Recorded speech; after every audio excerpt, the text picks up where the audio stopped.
Alors je voudrais que ceux qui connaissent les Laborigines, qui sont déjà venus dans les Laborigines, lèvent la main. Ah, ben, y a des habitués, hein. Et ceux qui ne sont jamais venus à Laborigines, ah ben ouais, il y en a aussi, moitié-moitié. Alors je vous pose la question parce que je voudrais aujourd'hui faire le point sur ces Laborigines. Qu'est-ce que c'est qu'un Laborigines? Alors un Laborigines, c'est quelque chose qui n'existe pas, je pense, ailleurs. Donc c'est un truc bizarre. Déjà pour commencer. On met des scientifiques sur scène, on met des artistes de l'autre côté de la scène, on mélange tout ça, et il en jaillit, on ne sait jamais très bien quoi. De l'imagination, de l'imaginaire, du rêve, de la magie. Et tout ça à partir des connaissances que vont nous délivrer les scientifiques. Parce qu'il faut savoir qu'aujourd'hui, dans notre monde, on est en train de découvrir d'où on vient. Depuis pas très longtemps, depuis quelques années seulement, on s'aperçoit que nous faisons partie tous d'une même histoire.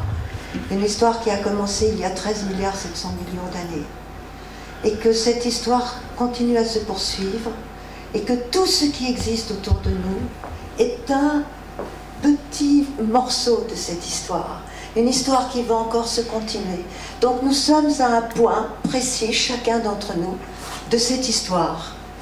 Alors évidemment, on se pose beaucoup de questions, mais la vie, comment c'est venu, et puis l'intelligence, et puis la conscience, et le langage, et cette nature luxuriante.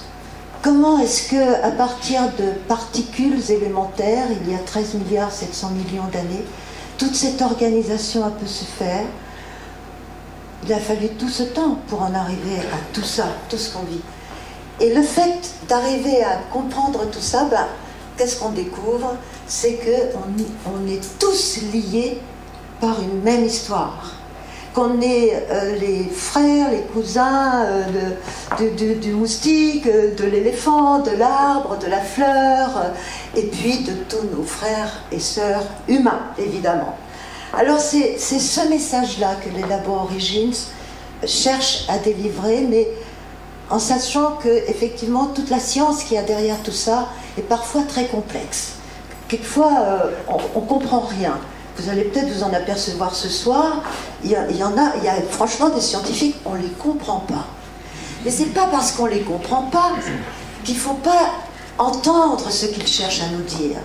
Et dans les Laborigines, ils ont la possibilité de s'adresser à un public totalement ignorant de leur science, mais ils vont vous faire rapprocher de quelque chose que vous ne connaissiez pas jusqu'alors, et vous vous dites, mais ils sont dans quel monde ceux-là? Ils sont dans quel monde? Et pourtant, ce monde bizarre dans lequel ils vaquent, eh ben, c'est celui qui est le nôtre. Voilà. Alors aujourd'hui, donc vous savez, les habitués, qu'un Laborigines ne ressemble à aucun autre. Et aujourd'hui, eh ben, ce Laborigines ne ressemble à aucun autre. D'abord, parce que j'ai confié l'organisation, l'animation à ma petite collaboratrice. Je dis ma petite collaboratrice parce qu'elle est petite de taille, certes, mais elle est aussi très jeune. Pour être ma fille, vous voyez, peut-être même ma petite fille. Donc, je lui ai confié parce qu'elle se passionne pour les Laborigines. Elle a découvert les Laborigines par Internet. Elle est venue une première fois, c'était il y a déjà 2 ans et demi. Les Laborigines ressemblaient encore à peu de choses, c'était un peu encore du n'importe quoi. Mais elle était là, et après, elle n'a jamais cessé de revenir.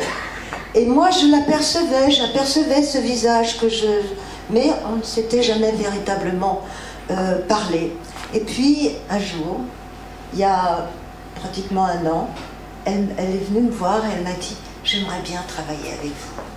Et donc, elle a rejoint toute l'équipe et elle est formidable. Et puis je sentais que ça la titillait, qu'elle avait envie, mais envie d'en organiser un. Et donc voilà, c'est elle qui aujourd'hui a organisé tout ce Laborigine, et c'est elle aussi qui va l'animer, Marina Egidi.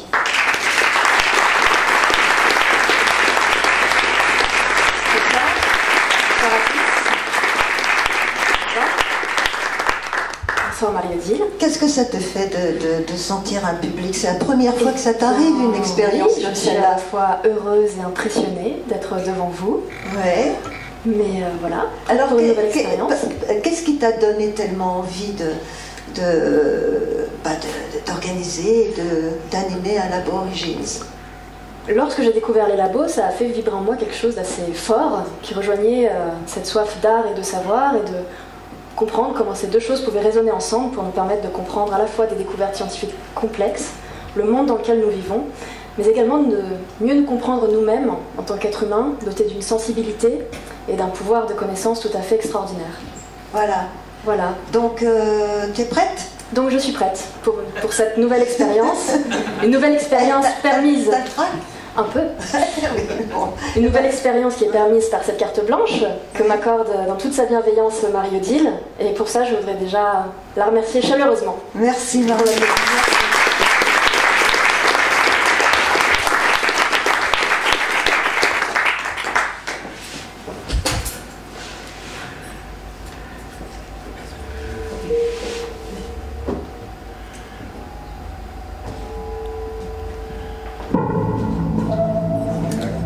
Alors ce soir, il va être question d'imaginaire. Et l'imaginaire, c'est ce qu'on souhaite éveiller en chaque personne qui assiste à ces spectacles Laborigine. Alors quel meilleur endroit que celui-ci pour véritablement explorer ce territoire? Les liens, les résonances, les dissonances parfois, que la science peut entretenir avec l'imaginaire. Car effectivement, de prime abord, on pourrait penser que la science a peu à voir avec l'imaginaire. Que de manière radicale et définitive, elle s'en émancipe, elle s'en affranchit dans ses méthodes et dans ses discours. Néanmoins, pour reprendre la belle formule du philosophe Gaston Bachelard, l'homme est un être à imaginer. L'homme est un être à imaginer au sens où il sécrète de l'imaginaire, où il est habité de rêves, de récits, d'images, au point, dit-il, où il ne peut étudier que ce qu'il a d'abord rêvé. Et c'est donc ce que nous allons découvrir ce soir.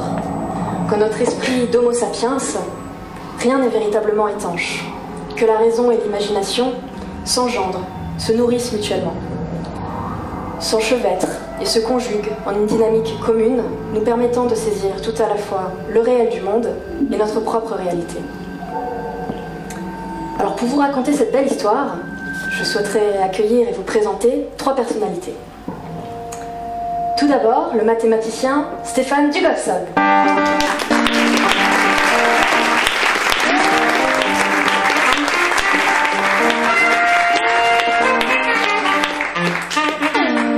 Bonsoir Stéphane. Bonsoir Marina. Merci de vous prêter une nouvelle fois au jeu des labos, car vous êtes un habitué de l'exercice. Donc Stéphane, vous êtes mathématicien, philosophe des mathématiques, vous êtes maître de conférence à l'Institut supérieur de mécanique de Paris, et vos recherches portent sur la topologie catégorique, où il est question de frontières et de connexité. De frontières, de connexité, absolument.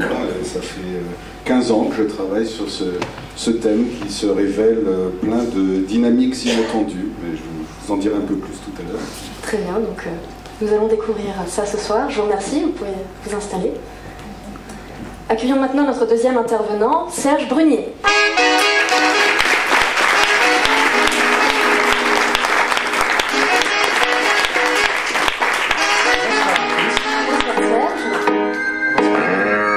Merci à vous d'avoir accepté de vous prêter au jeu pour la première fois. Donc c'est une expérience inédite comme vous, comme pour moi. Exactement. Et donc vous êtes chroniqueur scientifique, reporter photographe spécialisé dans l'astronomie et l'espace, et vous réalisez de superbes images en parcourant le monde entier, et pour nous offrir des images spectaculaires du ciel et des astres. C'est quelque chose que... Donc cette pratique, ça fait déjà plusieurs années que vous êtes... Plusieurs décennies. Hein, plusieurs décennies.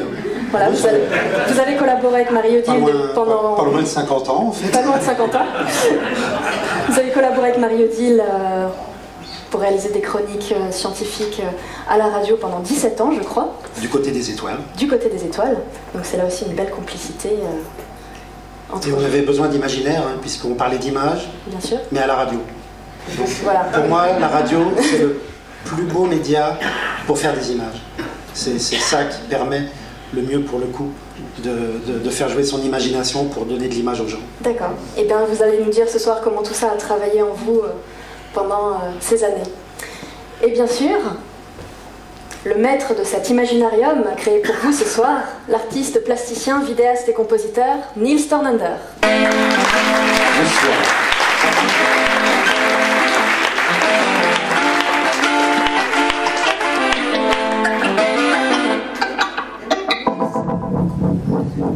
Alors vous, Niels, vous vous définissez comme un artiste figital. Qu'est-ce à dire? Est-ce que vous pouvez nous en dire quelques mots? Le figital, c'est le point de contact entre le monde physique et le monde et les outils numériques. Et moi, j'essaie de poser des points de colle entre ces choses. Très bien. Eh bien, on va le découvrir ce soir dans vos propositions. Alors, pour commencer, j'aimerais savoir, lorsqu'on vous propose un sujet tel que celui-ci, donc les relations que la science entretient avec l'imaginaire, comment est-ce que cela vous parle? Comment ça résonne en vous? Stéphane, en tant que mathématicien. Ça résonne bien. En fait, lorsque vous m'avez proposé de participer à l'Aborigines sur l'imaginaire, pour moi, ça a tout de suite évoqué quelque chose, parce qu'il se trouve qu'il y a un an, j'ai eu plusieurs idées mathématiques, mais dont une qui me porte directement à méditer d'une certaine façon sur l'imaginaire. Et donc, je pourrais vous en parler tout à l'heure. Mais c'est un thème extraordinaire, parce que finalement, quand on rentre dans l'imaginaire, on a envie d'aller toujours plus loin dans l'imaginaire. Et moi, l'appel, peut-être en tant que scientifique, en tant que mathématicien, parce que c'est très personnel l'imaginaire, mais c'est aussi du côté de l'universel, de la raison, de la vérité, et finalement peut-être d'imaginer ce qu'il y a au-delà de l'imaginaire. Merci Stéphane. Vous, Niels, en tant qu'artiste, on imagine que c'est un peu votre matière première. En fait, je ne sais pas si c'est la matière première ou secondaire, parce que ma conception de l'imaginaire, c'est l'idée que l'imaginaire n'est pas stocké dans mon cerveau, mais au contraire stocké dans le monde extérieur. Et c'est donc ma relation avec ce stock de choses bizarres qui s'appelle le réel, en fait, qui m'anime, et dans lequel l'imaginaire est une conséquence, on pourrait dire. Vous, Serge, en tant que photographe, quand vous pointez votre objectif comme ça vers le ciel, est-ce que forcément ça vous nourrit aussi du point de vue de l'imagination? En fait, l'astronomie, c'est la plus ancienne des sciences, et pendant des milliers d'années, l'homme a regardé le ciel juste avec son regard. Comment on peut imaginer, pour le coup, une plus grande source d'imaginaire que la contemplation de la voûte céleste pendant des milliers d'années? Donc je crois que l'imaginaire a irrigué mon domaine d'application, en l'occurrence l'astronomie. Je vais essayer de vous démontrer les paradoxes qu'il y a entre science, activité scientifique, et imaginaire dans le domaine du ciel. Très bien. Donc pour entrer plus précisément dans notre sujet, on va voir comment l'imaginaire peut être justement moteur de l'exploration et source de découverte. Et en remontant un peu le fil de l'histoire des sciences, je crois que Stéphane, vous voudriez nous parler d'une découverte mathématique tout à fait fascinante. Ah oui, fascinante, hein, parce que je sais pas combien bon, mettons qu'ils étaient 7 et qu'ils avaient obtenu, par exemple, ils avaient réussi à attraper un dinosaure. Donc il y a un steak, et puis ils sont 7, quoi. Un steak de dinosaure. Donc, répartition équitable. Voilà la question. Donc ça se passe il y a pas mal d'années, et finalement, les types, ils y arrivent quand même. Donc ça veut dire quoi? Ça veut dire, mathématiquement parlant, ça veut dire qu'ils savent résoudre des équations du premier degré. Vous en avez un, vous êtes 7, vous divisez par 7, un septième, 142, 157, etc. Et alors, après, disons, Babylone, l'Antiquité, les équations du second degré. Pour calculer des surfaces, Vous voyez, bon, évidemment, personne ne fait un champ qui ait cette forme-là, hein, mais c'est plutôt des rectangles, même en architecture aussi, hein, il n'y a pas que les champs et l'agriculture. Le nombre d'or, par exemple, c'est la solution d'une équation du second degré. Et donc, depuis l'Antiquité, on sait résoudre les équations du second degré. Et lorsque Léonard de Vinci, au XVe siècle, fait appel au nombre d'or, eh bien, c'est cette connaissance des équations du second degré sur laquelle il s'appuie, mais pour laquelle on n'a pas fait de progrès depuis l'Antiquité. C'est-à-dire qu'on ne sait toujours pas résoudre les équations du troisième degré. Et au moment où cette carte a été construite, c'est-à-dire en 1529, il y a un personnage absolument extraordinaire qui apprend que quelqu'un a des formules pour les équations du troisième degré. Un certain Tartaglia qui les aurait obtenues de Scipio del Ferro, des formules qui, donc, pour lesquelles il y a beaucoup de convoitises, parce que c'est des choses extrêmement précieuses. Et à force d'insister, Cardan, puisque c'est son nom, finit par obtenir de Tartaglia les formules en question. Et Cardan commence à travailler et il rencontre un problème. Il tombe sur un os, et même sur plusieurs, une opération impossible. En fait, pour résoudre, c'est-à-dire qu'il travaille à obtenir une formule générale pour résoudre ces équations du troisième degré, que je ne vais pas écrire là au tableau, mais il est obligé, pour pouvoir utiliser la formule générale qu'il a essayé d'élaborer, d'extraire la racine carrée d'un nombre négatif. Alors pour vous, bon, mais déjà à l'époque, c'était clair qu'on ne pouvait pas le faire. D'accord. Donc, le carré d'un nombre est toujours positif, donc il n'y en a pas dont le carré donne moins 1. Donc Cardan voit bien qu'il ne peut pas appliquer sa formule parce qu'il faudrait qu'il puisse extraire la racine carrée d'un nombre négatif. Et même pas une seule fois, mais 2 fois. Et la chance, ça vient peut-être du fait que dans ces équations, il faut faire 2 fois une chose impossible. C'est-à-dire cette extraction de racine carrée d'un nombre négatif, il faut la faire 2 fois. Alors l'impossible, une fois, oui, mais 2 fois, en quelque sorte, peut-être c'est de là que vient le déclic. Toujours est-il qu'il s'y est risqué. Il a obtenu, par exemple, pour la racine carrée de moins 1, qui est une chose donc impossible, il l'a noté et il lui a donné un nom, il a appelé ça une solution, une racine sophistique. Et sophistique, ça veut dire en quelque sorte qui n'est pas valide, qui est fausse, quoi. Et c'est Descartes, au début du XVIIe siècle, qui appellera ces nombres imaginaires, et par la même occasion, qui appellera réels les nombres qu'on a l'habitude d'appeler réels, sans qu'on sache toujours d'où ça vient, mais vous voyez que cette appellation de nombre réel, elle est venue en même temps, et par opposition en quelque sorte aux nombres imaginaires. Il faudra 3 siècles pour vraiment comprendre les nombres imaginaires. Ici à l'écran vous avez un portrait de Cardan.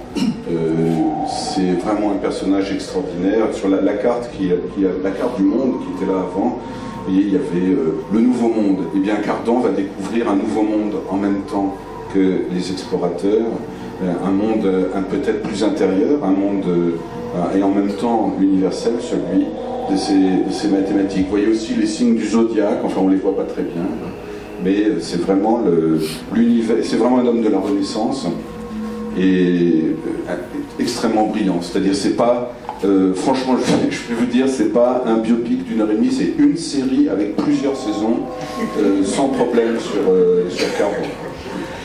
Voilà. Et donc, ces nombres imaginaires, vous voyez, ils répondent à une nécessité. En fait, pour exprimer des solutions réelles, de problèmes réels, l'imaginaire était un passage obligé. Et la théorie de ces nombres imaginaires et de ces nombres réels qui sont en interaction, elle sera développée au fil des siècles, et il y a notamment un travail extraordinaire d'un très grand mathématicien du XIXe siècle qui s'appelait Cauchy, et qui a montré que la surface dont je parlais tout à l'heure, bon là c'est un champ effectivement qui a une forme un peu bizarre, la courbe du bas, c'est pas une courbe, vous voyez, c'est une droite horizontale. Vous voyez, ça, vous connaissez. Hein? Bon. Et au-dessus, c'est la courbe de la fonction 1 sur x2 plus 1. Et donc, j'avais demandé à Marie-Odile de tracer cette courbe. Elle a refusé obstinément. J'ai dû le faire moi-même. Mais voilà. Et alors, il se trouve que bien que étendue à l'infini dans les deux directions, cette surface est finie. Et elle a une certaine valeur qu'on peut calculer. C'est un calcul qui n'est pas très compliqué, mais auquel on ne comprend rien. Ça donne pi. Et pi, c'est le nombre du cercle. Et où est-ce qu'il y a un cercle dans cette affaire? Et c'est Cauchy, au XIXe siècle, qui, en développant une théorie de ce qu'on appelle l'intégration, mais justement en faisant appel aux nombres imaginaires, aux nombres réels et aux nombres imaginaires, les intégrales dans le plan complexe, qui va en quelque sorte nous montrer, nous apprendre à voir cela, et à voir le cercle là-dedans. Plus exactement, c'est la droite horizontale, ici, qui va de moins l'infini à plus l'infini. Cette droite horizontale s'interprète comme un demi-cercle. Ouais, et alors pour le cercle complet, ça fait 2pi, et le calcul de Cauchy donne la valeur 2ipi. Alors 2ipi, je vais commenter ce résultat. 2ipi, dedans vous avez 2, vous avez i, vous avez pi. Il me reste combien de temps? Il me reste bien 30 secondes, ça va aller. 2, alors 2, bon 2, ok. Alors i, ben, c'est le nombre imaginaire, hein, la base des nombres imaginaires, celui dont le carré est égal à moins 1. Et pi, c'est le nombre du cercle, et c'est un nombre qu'on appelle en mathématiques transcendant. Vous voyez, la terminologie en mathématiques est parfois très évocatrice, et parfois très bien choisie. Cohomologie, ça évoque rien à personne, mais transcendant, davantage. Et donc c'est un nombre transcendant. Et finalement, dans toute cette histoire, l'imaginaire ouvre aussi, d'une certaine façon, sur quelque chose de l'ordre de la transcendance.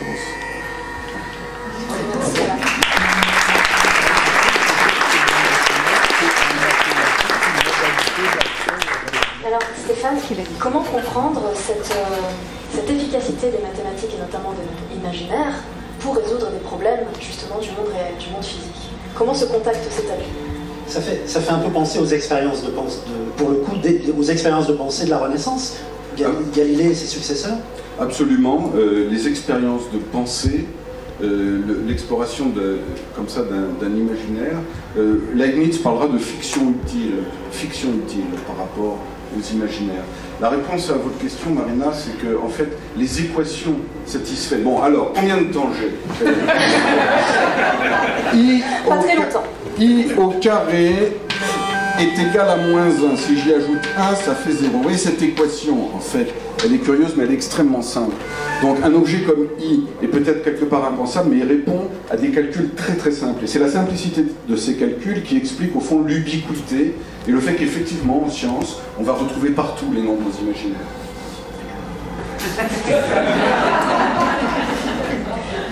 Donc, depuis ce siècle de Cardan, depuis ce XVIe siècle, qui a été un siècle des grandes découvertes, il s'est passé ce qu'on a appelé la révolution scientifique, qui fut donc un temps de mathématisation du monde avec Galilée, puis Descartes.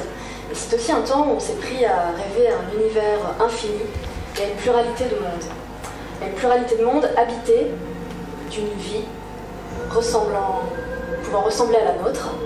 Et ça a nourri notre imaginaire pendant des siècles et notre désir d'explorer aussi le monde au-delà de notre planète. Et Serge, je crois que vous vouliez nous parler de ce rapport de l'humanité à cet autre monde qui est la planète Mars. Et c'est ça, le changement d'imago mundi, il arrive, comme pour beaucoup de choses à la Renaissance. Donc l'astronome et même l'homme de la rue a accès au ciel, non plus avec son seul regard, mais avec le regard amplifié de la lunette astronomique. Vous allez voir que ça a beaucoup produit d'imaginaire.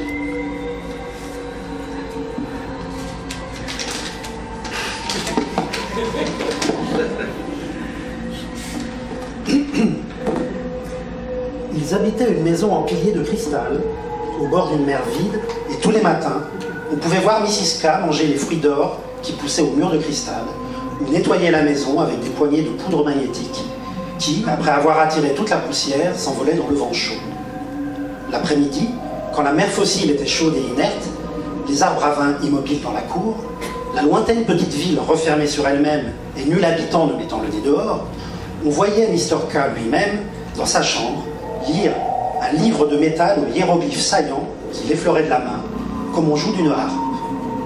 Et, du livre, au toucher de ses doigts, s'élevait une voix chantante, une douce voix ancienne, qui racontait des histoires évoquant le temps où la mer roulait des vapeurs rouges sur ses rives, où les ancêtres avaient jeté dans la bataille des nuées d'insectes métalliques et d'araignées électriques.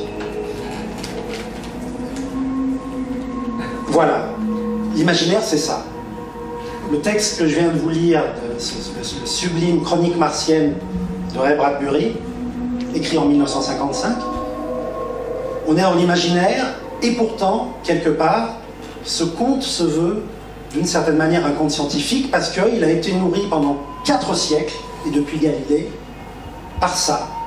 C'est-à-dire la simple image dans le ciel d'un minuscule globe qui turbulait au rythme de l'atmosphère et sur lequel on voyait une petite tache blanche tantôt au nord, tantôt au sud, des calottes polaires comme sur Terre. Ce petit globe, il tournait sur lui-même en 24 heures, comme la Terre, et tous les étés, il se recouvrait d'un voile de brume, probablement de tempête, et ça, pendant près de 4 siècles, ça a nourri à la fois la science et l'imaginaire. Et on va voir jusqu'à quel point la planète Mars, pendant pratiquement 4 siècles, a été habitée. Habitée. Ce n'était pas une théorie, c'était pas une thèse, c'était, parce que j'ai un peu étudié la question dans les grimoires, c'était une certitude pour les scientifiques, pour les rêveurs, pour les écrivains, c'était une certitude. On cherchait le moyen de parler aux gens qui étaient là-haut. Et pendant que l'humanité au XIXe siècle creusait les canaux de Corinthe, de Suez, de Panama, et ben, l'imaginaire humain a projeté les canaux de Mars sur la planète rouge. Avec le recul, on se demande jusqu'où est allé chercher l'astronome, puisqu'il s'agissait bien d'astronome, dans son imaginaire pour voir de la vie sur Mars. Et quand je dis Mars, on va voir sur l'image suivante qu'il n'y avait pas que Mars qui était habité. Alors je ne sais pas pourquoi ça vous fait rire. Parce que je tire ce document d'un livre extrêmement respectable qui s'appelle Les Terres du ciel de l'astronome Camille Flammarion, donc qui a été écrit à la fin du XIXe siècle. Donc je trouve votre rire un peu désobligeant. Alors c'est vrai, Flammarion n'ajoute pas foi à la thèse de ce révérend anglais qui a, donc, comme vous l'avez compris, calculé la population des planètes du système solaire.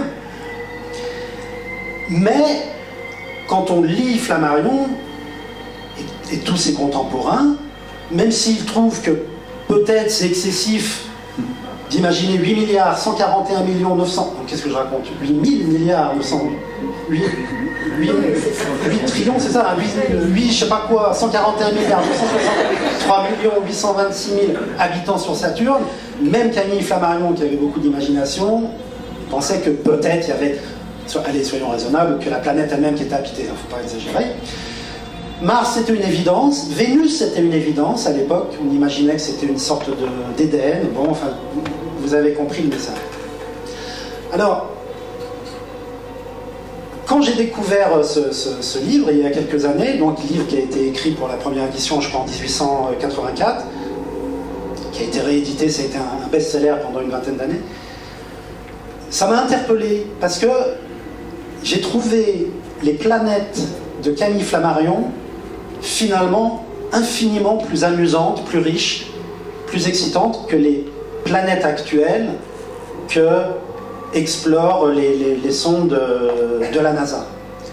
Et en fait, je me suis fait cette réflexion que j'imaginais pas me faire dans ma vie. Je parle avec Stéphane à côté, je me méfie de sa réaction. C'est que j'ai toujours pensé que si par fantaisie on allait chercher des gens du passé, dans un lointain passé, et particulièrement, évidemment, singulièrement des scientifiques, et qu'on les amenait à l'heure actuelle, ils seraient absolument ébobis, ébahis, bouleversés par ce qu'ils découvriraient. Vous imaginez un iPhone, la télécouleur, les voitures, les avions, les fusées, c'est extraordinaire. Eh ben non, moi je crois pas. Je crois que si on amenait Camille Flammarion et ses contemporains en 2017, quand ils découvriraient ce qu'on va découvrir maintenant, ils seraient déçus. Ils seraient déçus. Mars, ben non, il n'y a pas 8 milliards d'habitants sur la planète Mars. Alors, effectivement, il n'y a pas 8 milliards d'habitants sur la planète Mars, mais on a quand même une sensation assez extraordinaire face à une image telle que celle-ci, c'est qu'on éprouve quand même une sorte de familiarité face à ce type de paysage. C'est encore pire, Marina. On pourrait être devant une photographie qui a été prise dans un désert sur Terre, et ce lien très familier finalement qu'on ressent face à une image qui a été prise sur une planète à des milliards de kilomètres de la Terre, c'est quand même fort. Du coup, surtout qu'on se demande qui a pris la photo. C'est une question qui est beaucoup posée. C'est un selfie en fait. Forcément c'est un selfie. Alors, évidemment, l'exploration de la Lune, du système solaire par les sondes spatiales, Thomas Pesquet qui photographie les aéroports depuis la Station Spatiale Internationale, tout ça c'est merveilleux.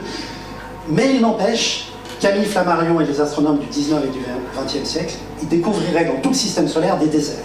Et comme le dit Marina, en plus des déserts qui ressemblent terriblement, en l'occurrence au désert d'Atacama sur Terre, donc je pense qu'ils seraient réellement déçus. Donc je vais terminer, puisque, à 4 secondes près, mon temps de parole, je vais terminer sans conclusion, en vous, finalement, en posant la question à tout le monde, est-ce que la science ne désenchante pas le monde?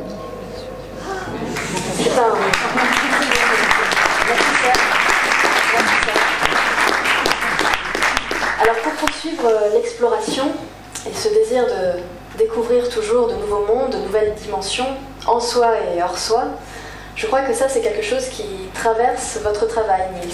Oui, tout à fait. Vous allez nous faire partager cela maintenant. Voilà.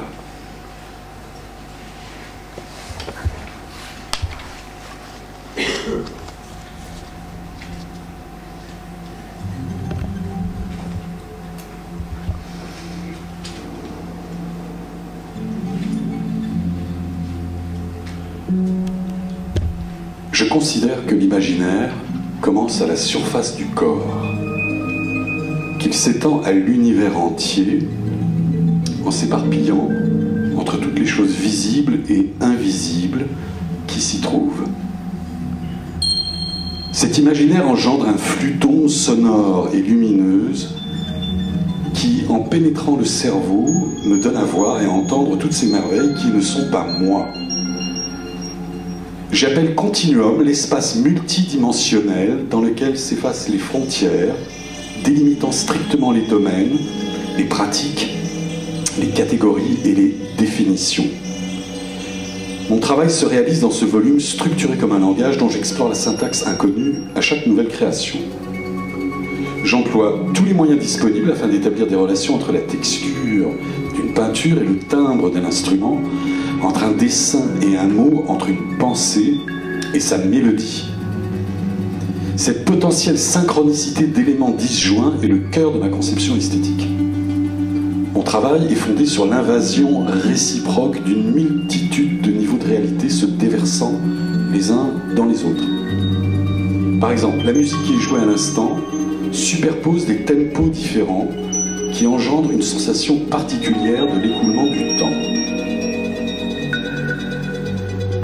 À son écoute, s'ouvre dans mon esprit, et peut-être aussi dans le vôtre, un intervalle au sein duquel la pensée peut circuler dans un contrepoint de haute, moyenne et basse vitesse.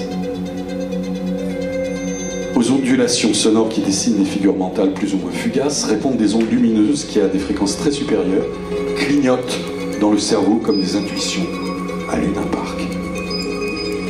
Les l'esprit peut alors se promener librement entre l'audible et l'inaudible, le visible et l'invisible. En général, je commence mes tableaux en réalisant un dessin figuratif, mais il arrive parfois que je recouvre ce dessin par une peinture opaque qui le fait disparaître. En passant la toile au rayon X, on pourrait bien sûr le retrouver. Même s'il est invisible, je suis convaincu que ce dessin continue d'agir sous la surface simplement parce qu'il existe et que fatalement le réel en est informé et même reformé. Le visage dessiné sous la couche de peinture me regarde, continue à me regarder alors que moi je ne le vois plus. Et son regard me semble d'autant plus actif que son existence est proprement insoupçonnable. Ce dessin invisible fonctionne un peu comme les infrabasses, que l'oreille n'entend pas et que le corps perçoit en profondeur. Alors bien sûr, c'est là une sorte de métaphore pour indiquer combien le mystère demeure total quand il s'agit de comprendre ce qu'il advient vraiment, quand des atomes assemblés en pigments de couleur, puis malaxés en pâte onctueuse, se retrouvent étalés sur une toile. Ce qui est certain, c'est que la peinture porte l'empreinte de phénomènes se produisant à des niveaux de réalité très différents de l'échelle 1 de sa surface. La peinture n'est pas seulement un moyen d'ajouter des images du monde au monde, mais bien d'augmenter le réel d'une réalité supplémentaire. Comment et pourquoi l'univers a-t-il permis qu'existe une chose aussi improbable qu'une toile peinte quelque part dans la Voie lactée? Mystère. Mais le cosmos n'est pas seulement le contexte du tableau, il en est aussi le fournisseur en matière première, et plus incroyable encore, il engendre toutes les conditions de sa manifestation. Il m'apparaît donc probable que c'est l'univers lui-même qui peint, plus ou moins directement. Et on doit reconnaître qu'il lui arrive d'être, sur les moments mauvais ou vraiment génial. Il suffit pour s'en convaincre de déambuler dans les musées et les galeries. Mais l'univers est aussi le théâtre de découvertes scientifiques qui ont une grande influence sur ses propres goûts esthétiques et qu'elles varient capricieusement selon l'orientation des planètes et les cours de la bourse.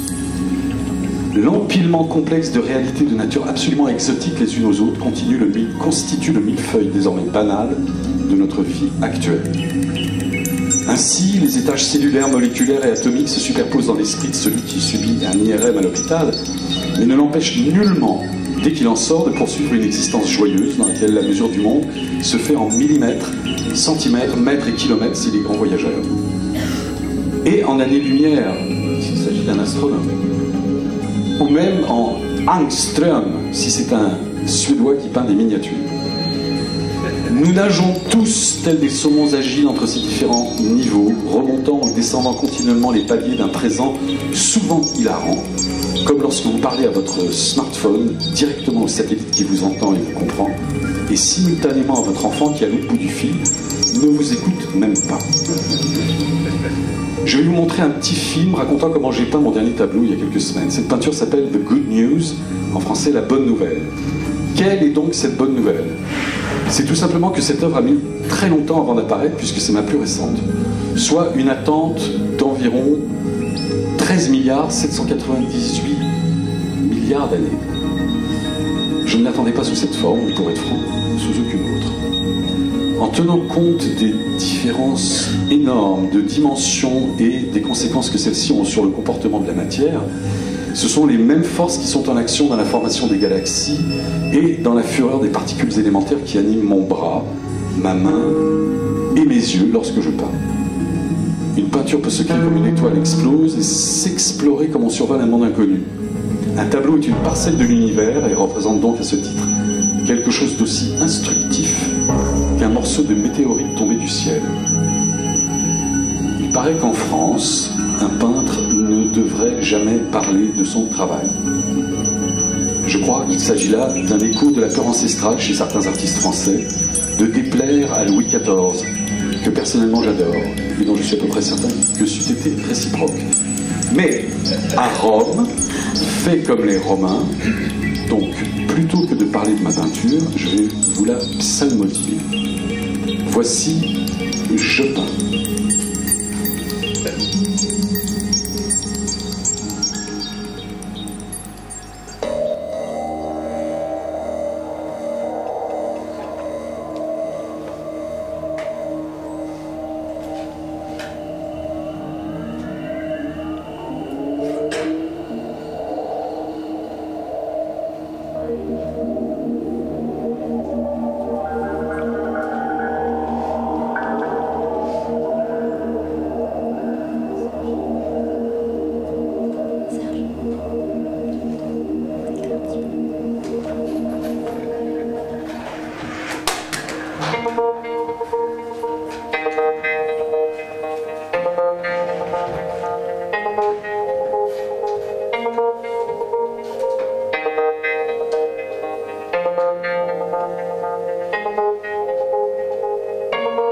Je peins.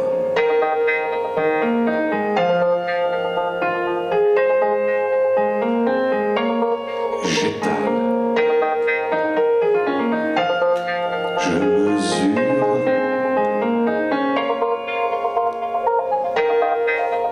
J'amalgame. J'asperge. Je dilue.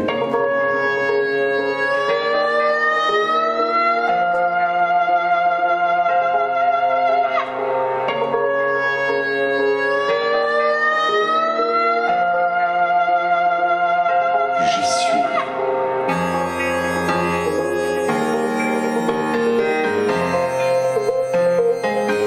Je mélange. Je trace.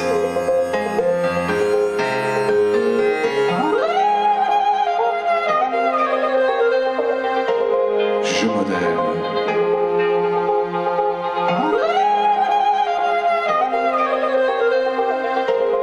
Je coule.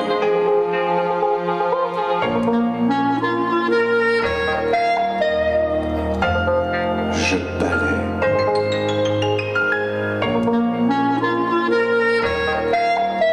Je raye.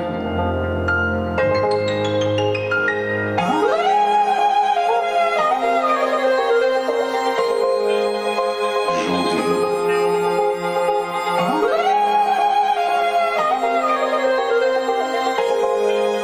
Je projette. Je gratte. Je couvre.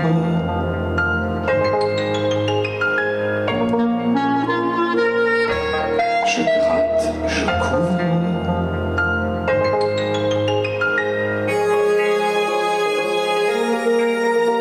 J'arrache.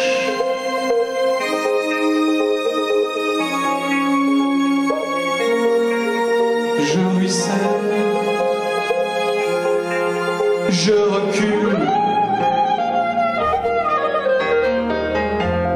Je corrige.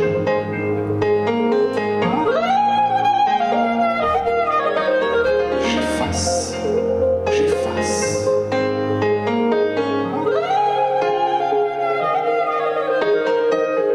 Je griffe. Je brosse. Je lacère. Je vois. Je peins. Je peins. Je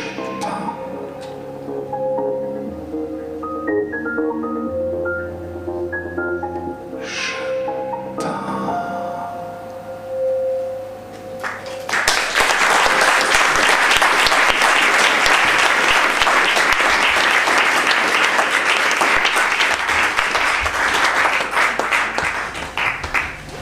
Et au troisième jour, Niels créa le monde.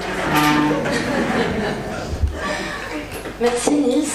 C'est assez marrant ce voyage comme ça à travers la couche picturale. On a l'impression d'une vue prise par une sonde aux abords d'astres assez mystérieux, comme Juno autour de Jupiter ou Cassini autour de Saturne. Et là, c'est Tornadaire autour de Tornadaire. Et vous vous sentez connecté assez lointain à travers votre continuum. Assez proche finalement. Et alors ça, c'est peut-être un point commun avec Stéphane. Moi, je pensais que c'était comme... On m'entend ? Oui. Comme une planète aussi. Oui, oui. C'est vrai. Super. Très, très bon. Et donc vous, Stéphane, en tant que mathématicien, vous avez fondé une théorie qui est une théorie générale des interactions. Aïe. Où là aussi, vous questionnez ces points de connexion. Donc vous allez certainement... C'est le point de départ de cette théorie, c'est, comme je disais tout à l'heure, mes recherches sur des questions connectives, comment les choses se connectent. Donc, ça fait une quinzaine d'années que je travaille là-dessus. Là, vous avez à l'écran un exemple de courbes qui sont entrelacées, qui donc d'une certaine façon sont connectées les uns aux autres, et on pressent justement la nature dynamique de ces connexions. Et au bout d'un moment, j'en suis venu à m'interroger sur ce que pouvaient faire ensemble plusieurs dynamiques. Quand je dis une dynamique, pensez un être. Au fond, un être, c'est une dynamique. Quand il y a plusieurs dynamiques qui sont en interaction mutuelle, eh bien, qu'est-ce qu'elles peuvent faire ensemble? Elles vont ensemble créer une dynamique en quelque sorte globale qui va incorporer chacune des dynamiques participantes à l'interaction. Et chacune de ces dynamiques, elle a une structure interne, une espèce de nouage interne, des états qu'elle peut connaître. Et donc ayant développé, même si je ne suis pas le premier à y avoir travaillé, l'origine de ça remonte au 19e siècle avec des travaux justement sur la structure connective des entrelacs. Mais disons, j'ai pas mal développé cette théorie. Et à un moment, j'ai élaboré une espèce de mesure de la complexité ou de la verticalité de ces structures connectives. Pour l'expliquer, il faut que je fasse référence à nouveau, c'est quelque chose dont je parle souvent, le nœud borroméen. Donc, si vous avez suivi les derniers labos d'origine, c'est les dernières conférences, bon, évidemment, il y en a toujours qui viennent sans avoir préparé. Mais en fait, voilà. Alors, le borroméen, vous avez trois points, ou ça peut être trois cordes, qui sont globalement attachées les unes aux autres, sans être attachées deux à deux. Bon. Et c'est une manière d'être connecté. Il y en a plein d'autres. Hein. Vous pouvez avoir deux points qui soient connectés l'un à l'autre, et un troisième qui soit connecté globalement aux deux premiers. Et lorsque vous avez plusieurs connexions borroméennes, vous pouvez aussi les connecter borroméennement. Donc vous voyez, ça monte en complexité. C'est cela que mesure ce que j'ai appelé donc l'ordre connectif. Dans le cas d'un borroméen, c'est 1. Dans le cas d'un borroméen de borroméen, c'est 2, etc. Le borroméen, c'est quelque chose qui peut évoquer aussi pour certains d'entre vous, et tout de suite, immédiatement pour tout le monde en réalité, puisque je vais dire, les travaux de Jacques Lacan sur le réel, le symbolique et l'imaginaire, justement.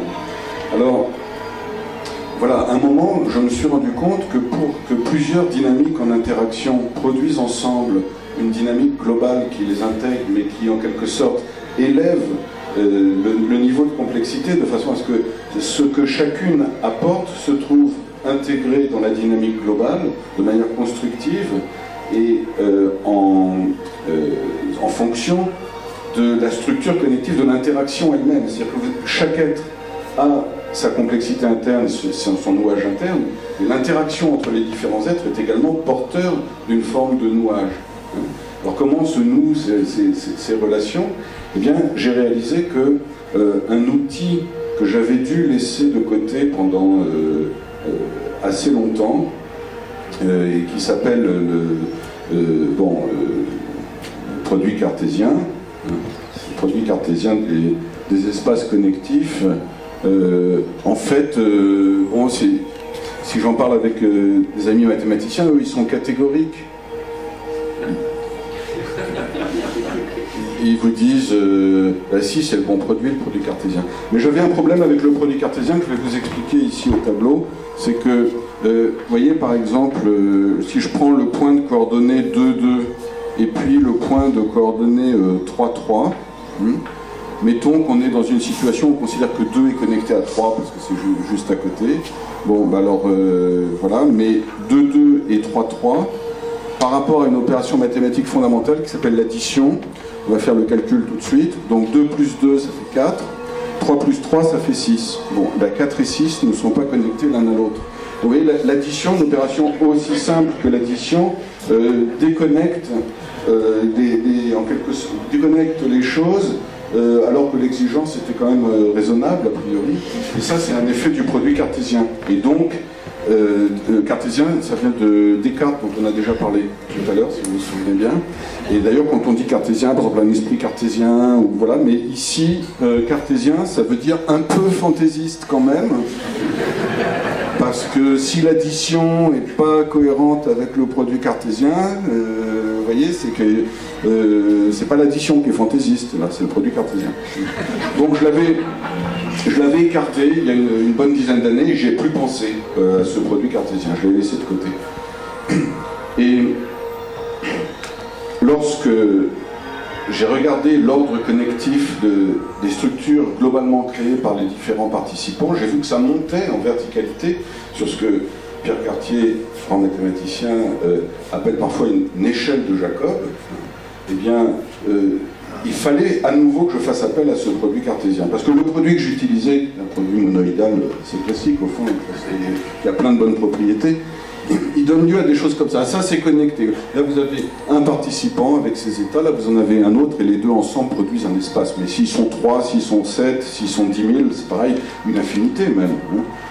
Bon, même s'il est seul, il y a du nuage. Le seul cas, c'est quand il y a vraiment personne. Là, non. Mais sinon, voilà, ils produisent ensemble un espace. Voilà, c'est assez solide, c'est assez mastoc, c'est bien, c'est ce produit monoïdal, donc je ne vais pas parler davantage. Mais le produit cartésien, c'est le seul, finalement, qui fait monter en complexité, aussi fantaisiste soit-il. Il y a quelque chose de très fantaisiste dans cet aspect de l'œuvre de Descartes. Vous voyez, c'est ce qui correspond au vert, c'est-à-dire l'ensemble de la figure. Violet, c'est bien connecté, c'est solide. J'ai rajouté du continu dans les relations avec le connectif. Je peux en parler pendant 1 seconde, 2 secondes ou plus.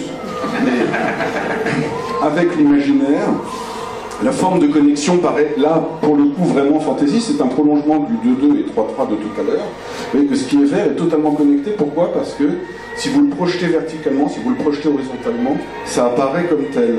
Donc selon le point de vue de chacun des participants. Et ce que ça installe, c'est que ce qui va se construire ensemble passe finalement par des projections qui s'appuient sur des points de vue en quelque sorte subjectifs de ceux qui participent. Et c'est là où il y a quelque chose de l'ordre de l'imaginaire qui entre dans cette élaboration. Mais en même temps, vous voyez, c'est une théorie, là vous avez bien compris, mais c'est une théorie qui est aussi ouverte à des interactions d'une autre nature, parce que c'est vrai que, avec ce que je viens de dire, on peut comprendre, ou pas d'ailleurs, hein, mais l'imaginaire c'est vraiment lié à l'autre, hein, et Niels parlait tout à l'heure du monde, mais c'est ce que nous apporte, et vraiment c'est cet enrichissement dans l'interaction, mais dans la théorie en question, qui est encore en développement, il y a aussi une interaction avec l'intemporel. Et c'est là aussi une piste peut-être pour remettre en place les choses entre l'imaginaire, le réel et le symbolique, que je vais réserver peut-être pour une prochaine fois. Donc voilà ce que je voulais dire pour répondre à la question de Marina, si vous vous souvenez.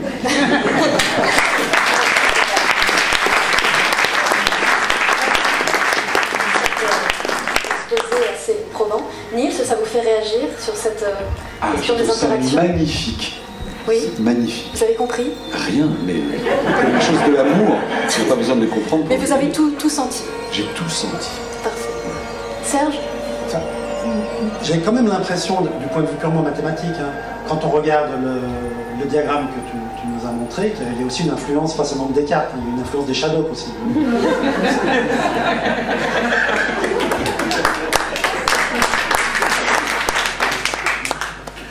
Faut que je réponde. Oui. Mais en fait, peut-être un peu secondaire, c'est vraiment ce qui émerge des structures elles-mêmes. Si tu veux représenter quelque chose qui n'est pas connecté au sens ordinaire, mais qui apparaît tel quand tu le projettes dans plusieurs directions, tu vas avoir ce genre de figure. Enfin, alors ça nous prouve aussi que la science peut faire émerger de l'imaginaire. Parce que c'est ce qui se passe au sein de notre théorie. Il y a une dimension imaginaire qui émerge de ce formalisme mathématique, des équations. Et ça, Serge, c'est quelque chose, peut-être que vous allez nous démontrer de manière un peu différente, en prenant le contrepoint de votre première intervention. Vous allez nous montrer que parfois, l'infinie créativité de la nature peut dépasser de loin l'imagination des hommes.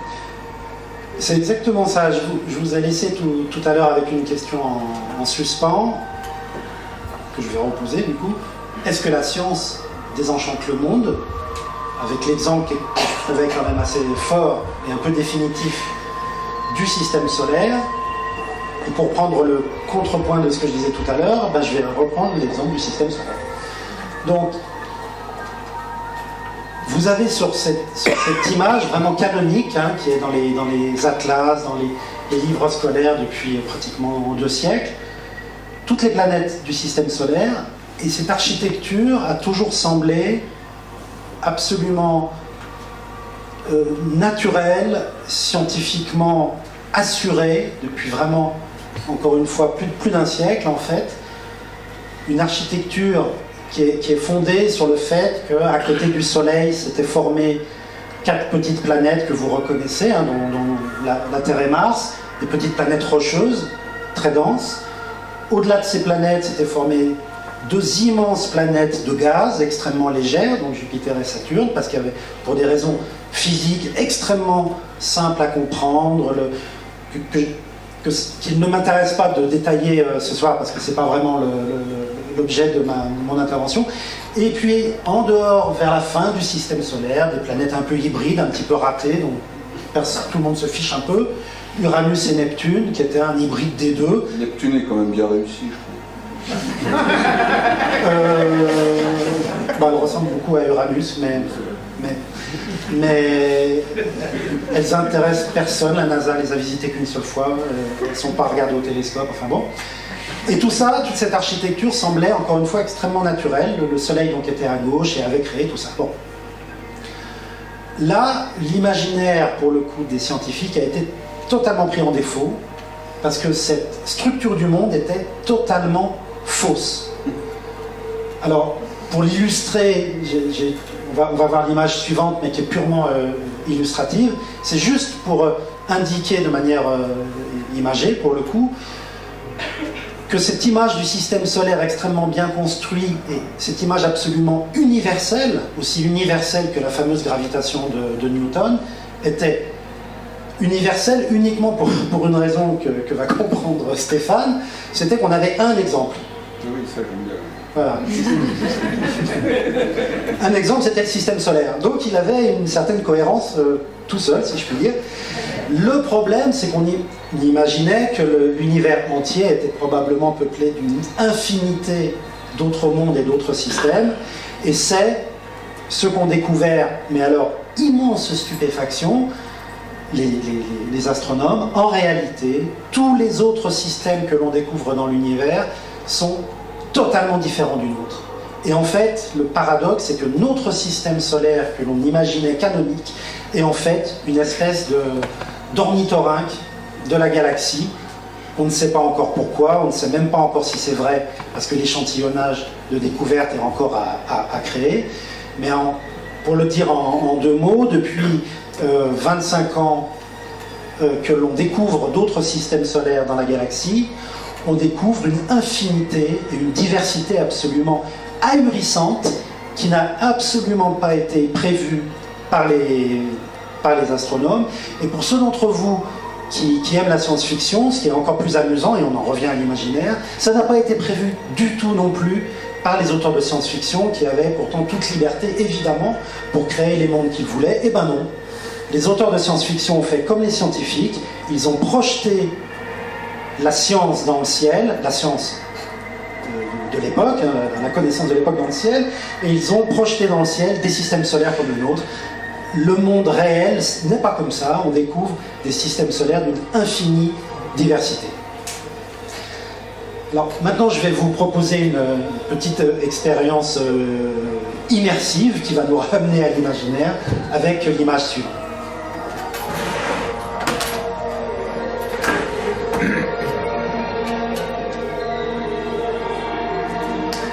Alors, j'ai envie de vous demander, de manière imagée, qu'est-ce que c'est que ça? Qu'est-ce qu'on voit?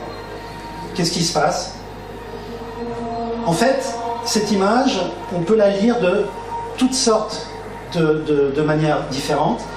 Et simplement, en prenant un regard scientifique, des scientifiques différents vous la décrypteront de manière différente. Des physiciens, par exemple, vous diront « Cette image est extraordinaire, c'est le triomphe de la relativité d'Albert Einstein. » Alors moi, je ne sais pas si vous voyez le triomphe de la relativité d'Albert Einstein sur cette image, mais c'est pas ça. Pas du tout. Qu'est-ce que tu Alors y Stéphane, vois? Qu'est-ce que vous y voyez, Stéphane? Moi, j'y vois des galaxies. Alors voilà, Stéphane voit des galaxies. Alors ça, c'est une réponse d'astronome, ou plus exactement de cosmologiste, puisqu'effectivement, cette photo a été faite par et pour les cosmologistes, c'est-à-dire les cosmologistes, c'est ces gens qui ont la prétention d'embrasser l'univers entier dans une seule équation, un seul cursus de connaissances. Donc c'est une image au fond de l'univers, c'est un morceau de puzzle de l'univers. Donc effectivement, comme Stéphane l'a dit, ce sont des galaxies, un nombre inouï de galaxies, et ça nous donne à voir l'architecture de l'univers dans son ensemble. Notre univers est constitué de galaxies. Et après, ensuite, vous et moi, on peut voir autre chose. En tout cas, pour en revenir à l'imaginaire, nous sommes beaucoup parmi les photographes du ciel, les astronomes amateurs, ou simplement les gens qui aiment l'astronomie, qui ont une image du ciel. On ne voit pas ça. Sur cette image où il y a à peu près 10 000 galaxies, je reviendrai juste une seconde sur la relativité pour finir. Sur cette image qui montre à peu près 10 000 galaxies, nous voyons autant d'îles spatiales qui contiennent chacune 100 milliards d'étoiles comme le Soleil. Et ces 100 milliards d'étoiles comme le Soleil, sur chacune de ces tâches, voilà une galaxie qui pourrait être comme la nôtre. Là, vous avez 100 milliards d'étoiles. Et autour de ces 100 milliards d'étoiles, vous pouvez penser qu'il y a 1000 milliards de planètes. Donc en fait, ce que moi me raconte cette image, c'est 1000 par 10 000, 1000 par 10 000, 10 milliards de milliards. Sur cette image, moi je vois 10 milliards de mondes. Alors quoi? 10 milliards de couchers de soleil sur des rives inconnues, les mers rouges dont parle Ray Bradbury. 10 milliards de mondes habités. Et c'est là des milliards de mondes. On a affaire à la permanence d'un questionnement, finalement, qui est celle de Giordano Bruno, dans sa pluralité des mondes. C'est qu'on ne peut pas se défaire de cet imaginaire-là, qui est d'espérer qu'il y ait de la vie ailleurs, telle que nous la connaissons sur Terre. Et oui, mais ça, c'est notre imaginaire qui le peuple. Et pour l'instant, uniquement notre imaginaire, parce que dans le monde réel, la science réelle, c'est ça. C'est-à-dire, j'ai fait exprès de vous montrer cette image que Marie-Odile Monchicourt, extrêmement désobligeante, comme souvent quand je la collé là. La rencontre. Décollez-vous quoi? On va se décoller. Là.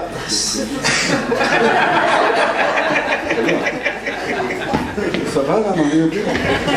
Alors, Si loin. cette image, il faut que je termine. Cette image que Marie-Odile trouve extrêmement moche, moi je trouve qu'elle illustre vraiment bien notre propos.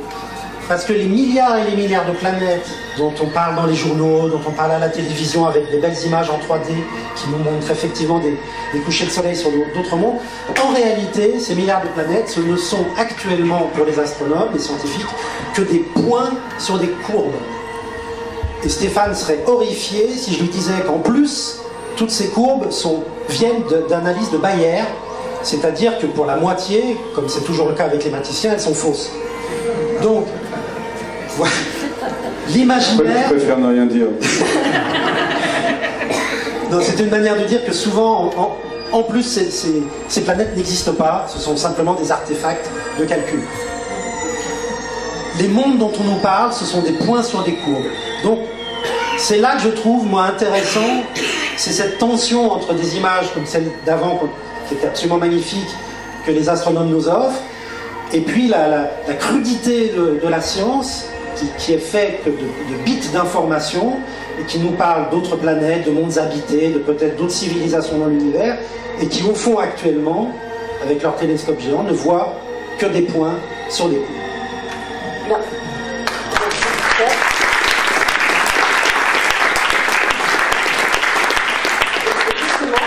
C'est donc l'occasion de s'interroger sur l'imaginaire scientifique de nos contemporains. Est-ce qu'actuellement, l'imaginaire a encore une place dans le processus scientifique, dans la pensée scientifique actuellement. Stéphane. Ah bah c'est clair qu'il y a une place et qu'il y a un avenir, mais bon, c'est quand même, il y en a plusieurs qui sont pas mal bloqués. Vous, en tout cas, ça se passe plutôt bien. Ça se passe plutôt bien parce que, par chance, enfin, il faut aussi la provoquer, j'ai eu l'occasion de feuilleter le mémoire de Laplace de 1772 sur donc mémoire sur les solutions particulières des équations différentielles et des inégalités séculaires des planètes. Et c'est un mémoire. Il faut bien se rendre compte qu'à l'époque, Laplace avait 23 ans. C'est vraiment un de ses premiers travaux. Il est déjà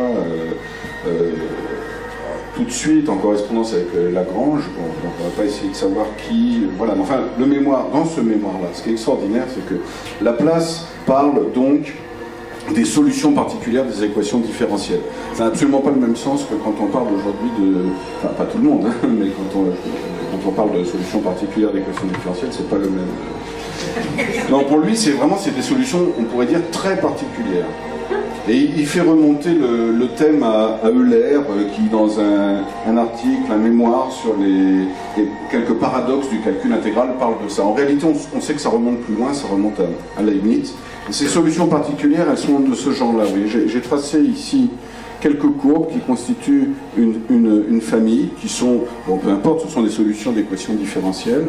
Mais il y a quelque chose de très particulier, justement, c'est qu'il est possible, en suivant une de ces solutions, en fait, de changer de solution en cours de route pour, par exemple, emprunter ce chemin-là, qui sera aussi une solution, mais justement, une solution particulière.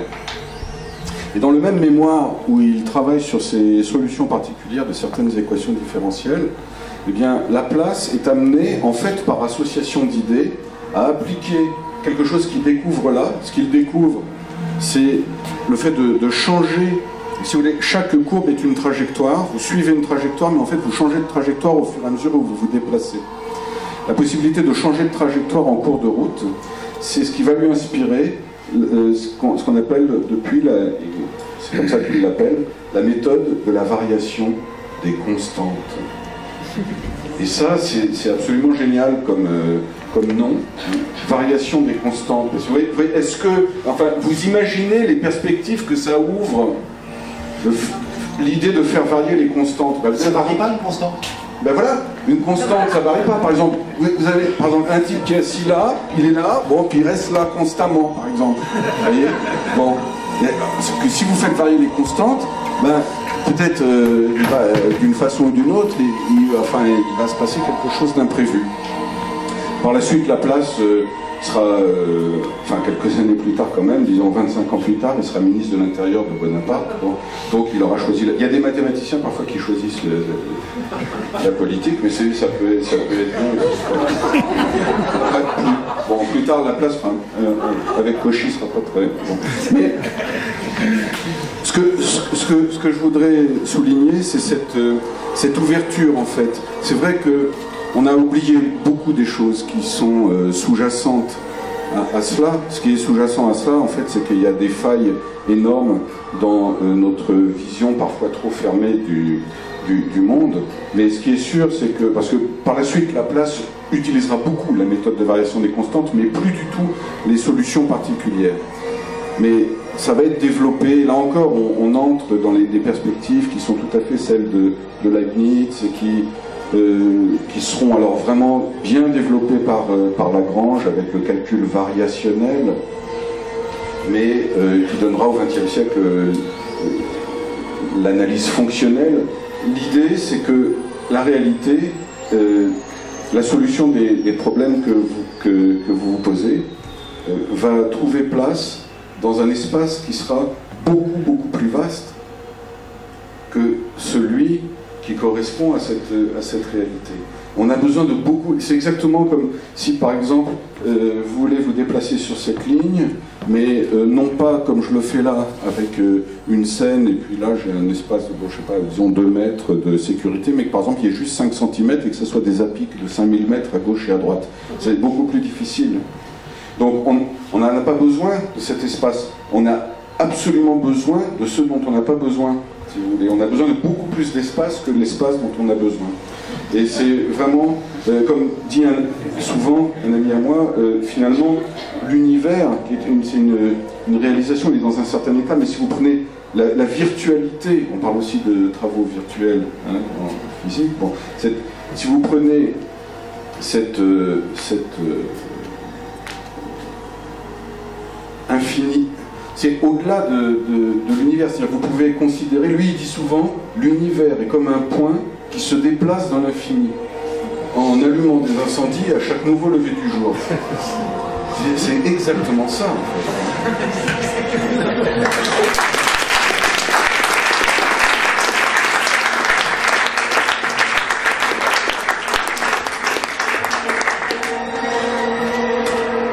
Alors, tout ça pour nous dire que finalement, l'imaginaire occupe encore une place importante aujourd'hui pour les mathématiciens, comme vous, parce que c'est quelque chose qui intervient, qui est permanent, une investigation permanente, mais aussi dans la science en général, on aura toujours besoin d'imaginaire.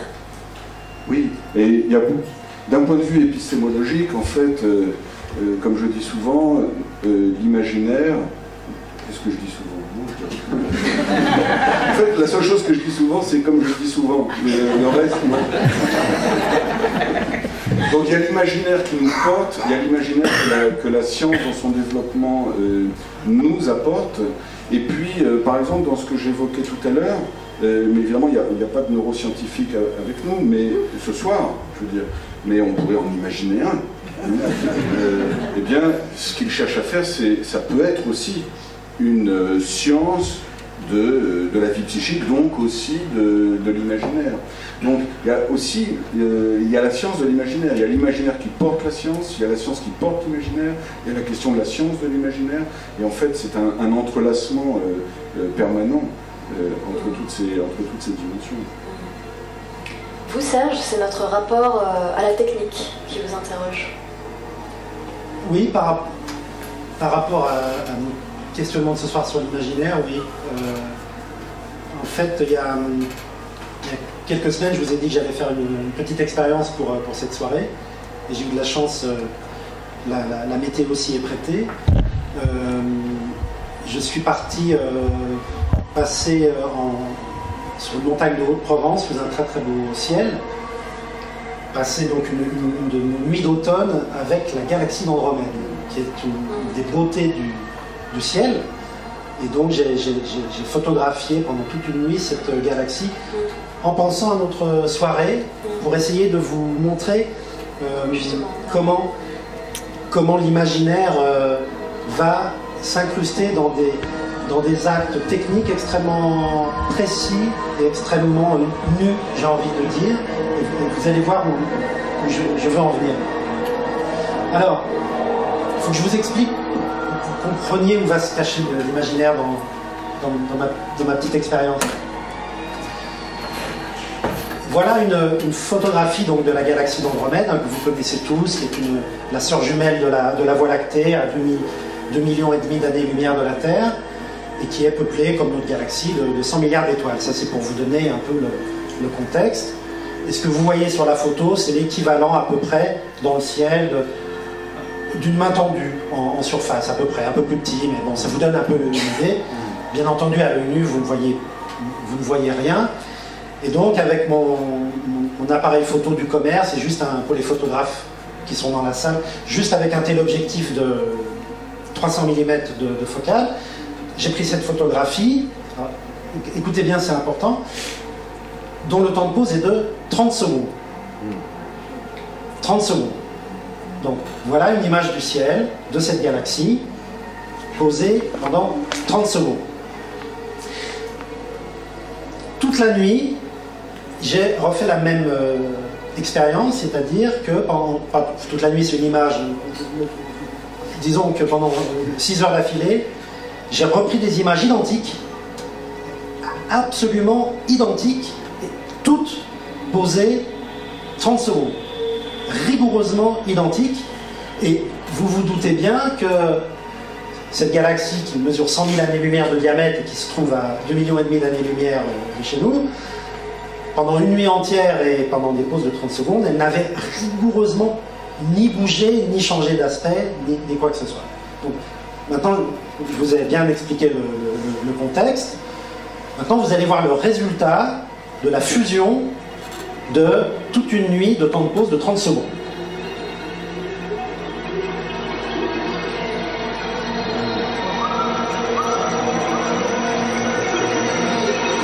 Alors, c'est là où, de mon point de vue, la magie vient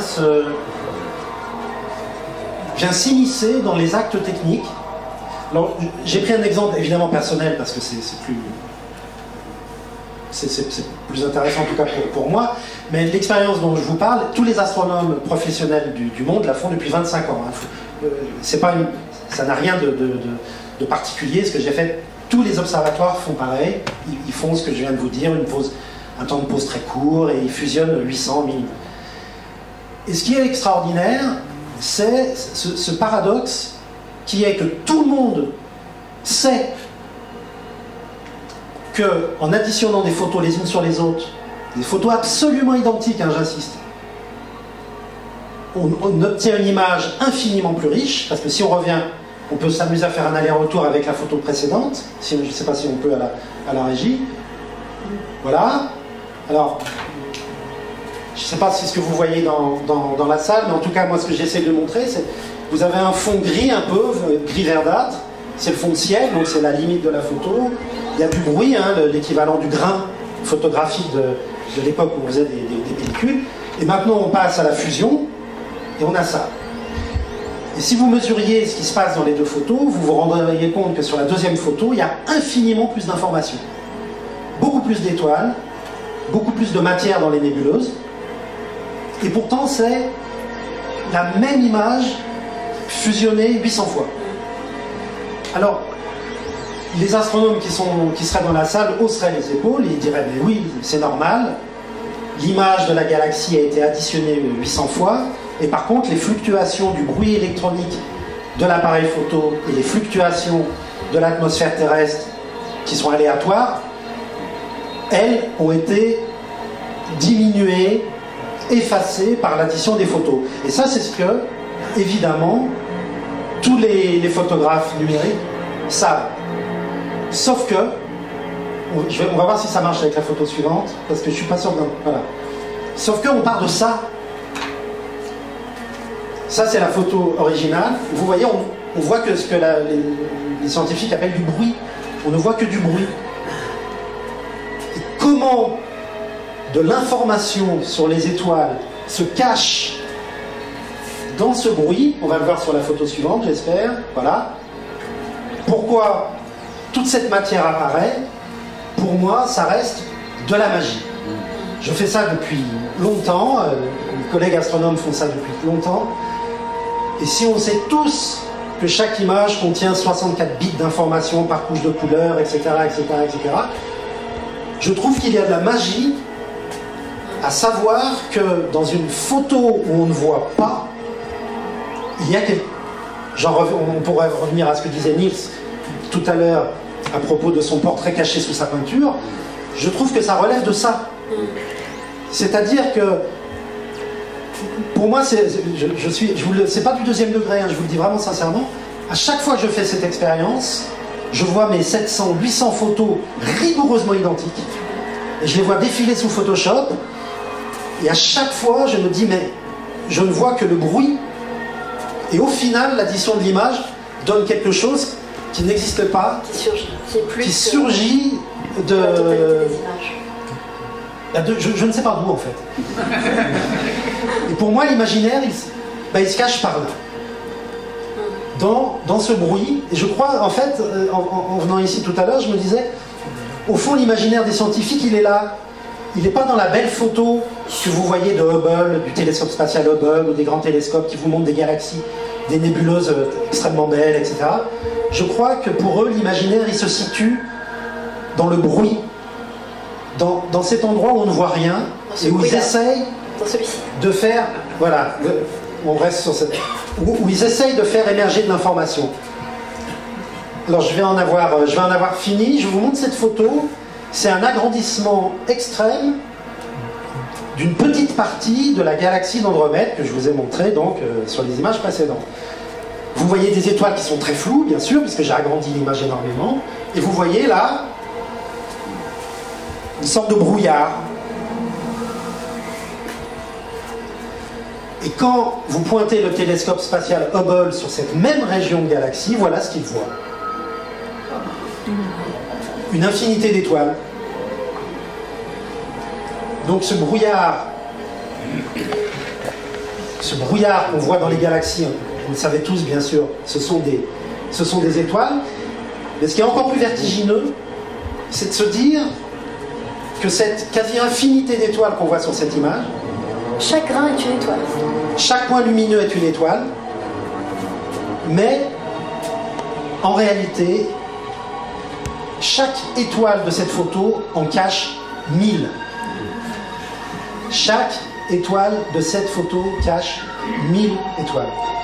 Pour aller plus loin, il faudrait un télescope immensément plus grand, qui agrandirait encore l'image et qui irait chercher dans le bruit, dans le noir,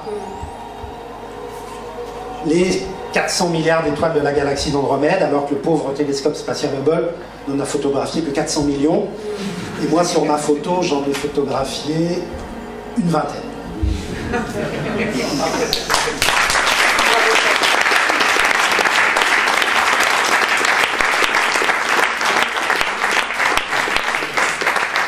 Alors, tout ça, Niels, l'univers, l'infini, les étoiles, ça vous inspire en tant que créateur et compositeur? Oui, tout à fait. Toutes les échelles m'inspirent. Ce qui m'inspire surtout, c'est le passage d'une échelle dans une autre.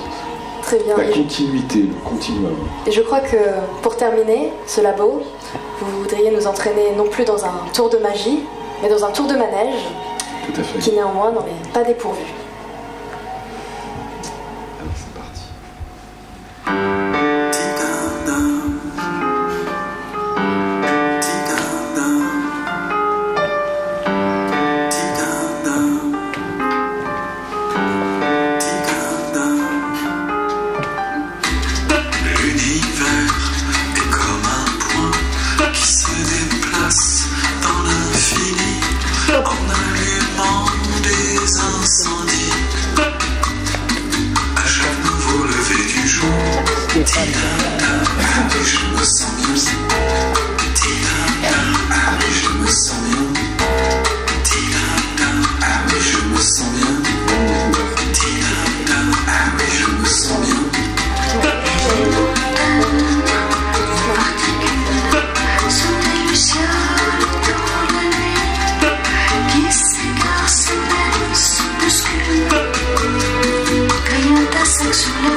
signaler que on n'était pas certain.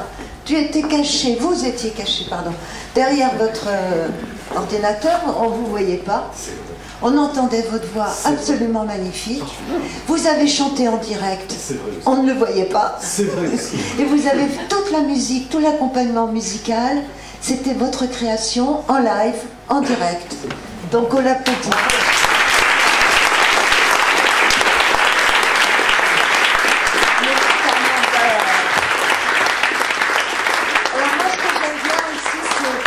Aux scientifiques, vous êtes comme les artistes, vous saluez. 1, 2, 3.